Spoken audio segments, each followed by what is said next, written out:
嗨，大家好，我是陈坤。今天我们来分享一下金卡纳的避震器如何调整。一直以来呢，都有很多玩金卡纳的朋友跟我交流说金卡纳的避震器如何调，日常呢也帮大家去看轮胎什么的。所以呢，今天整理一些小技巧，是日常调整过程中的一些参考逻辑，希望能帮到大家。因为我没有别的模型啊，所以还是用这个赛车的模型给大家举例。调整金卡纳的避震的时候有3个注意事项。第一个呢，就是车辆依旧需要前后平衡，这样前后平衡，否则会出现烂胎的情况。大家都知道，烂胎等于迅速失去抓地力，等于费钱，等于不出成绩，所以这点依旧很重要，千万不能头高屁股低或者屁股高头低。胎压呢不作为重点阐述的点，是因为在金卡纳里边很难像赛道领域那样说出现明显的胎矢球，所以胎压的这个细微调整可以更多的参考个人体感习惯以及车辆车身动态来设定。简单的说就是根据个人喜好就好了，只要你有足够的抓地力就可以。金卡纳调避震第2个重要的注意事项就是前避震。前避震的设定遵循快下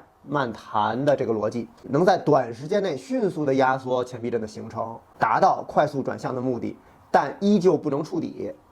触底会影响节奏以及做后续的动作。那么这个下沉的速度感呢，根据个人习惯而定，主要通过下压的时候调整压缩阻尼，控制下沉的速度感，在车手可以接受的范围内调整就可以了。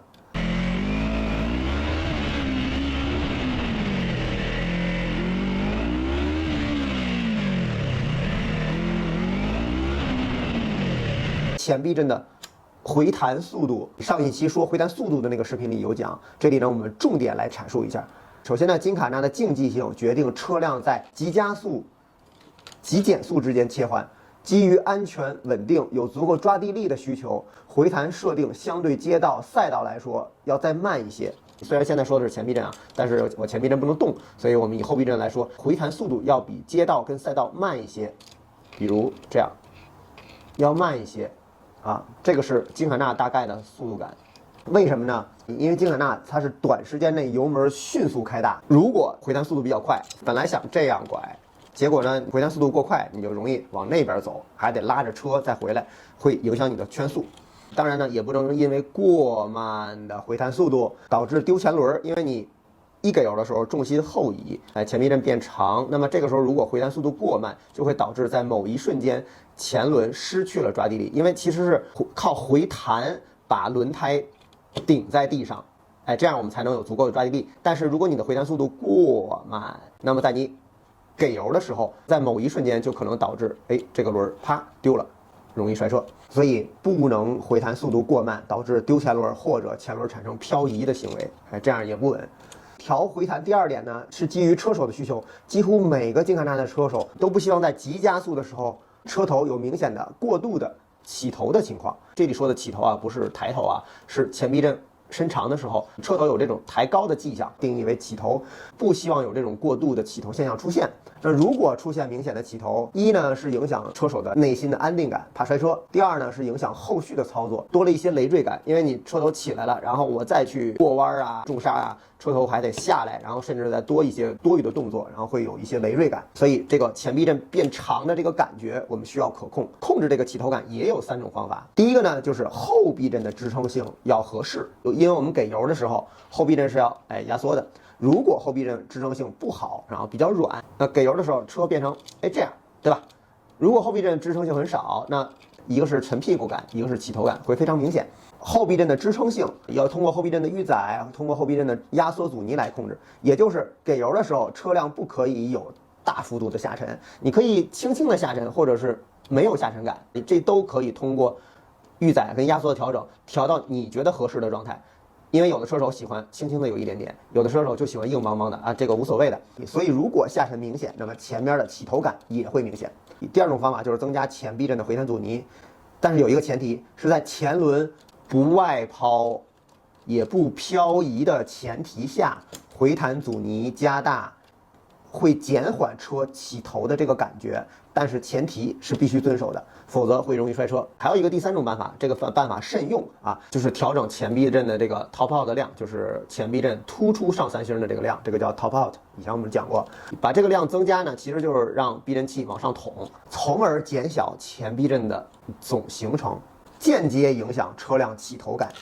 当然，这个调整以后呢，前避震的这个行程呢会变短，哎，这一段会变短，可能会衍生出行程不够用的情况，所以要微调，大概呢往上调个1到2毫米，差不多就够了，不宜过多。而且你调完这个之后呢，车头的这个灵活性也会增加，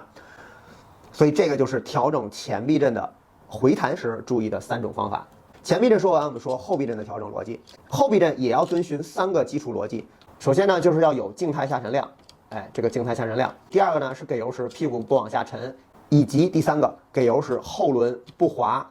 不漂移。我们一个一个来说啊。那需要静态下沉量这个比较好理解，因为之前的视频里我们专门讲过静态下沉量。咱简单的说，就是需要缓冲。在你刹车的时候，由于重心的前移，如果没有静态下沉量，一是骑起来会觉得屁股非常硬，二是刹车的时候会觉得屁股被车顶着，哎，就这么顶着，然后人容易过度的前倾。从而导致不好控车，所以静态下沉量必须要有。第二个呢是给油的时候，如果因为后避震的支撑性不行，会导致屁股下沉感明显，进而导致动力迟滞。会有这种感觉。毕竟呢，金卡纳是个争分夺秒的运动，沉这一下，你每一次给油都沉一下，那么一张图跑下来就会损失很多时间。第3个呢，后避震的这个回弹速度，我们上一期视频也说过，金卡纳的回弹速度要比赛道里边要慢。大概是这个速度，哎，要慢，因为一手油瞬间给足，如果回弹快，哎，如果回弹快，会导致后轮侧滑。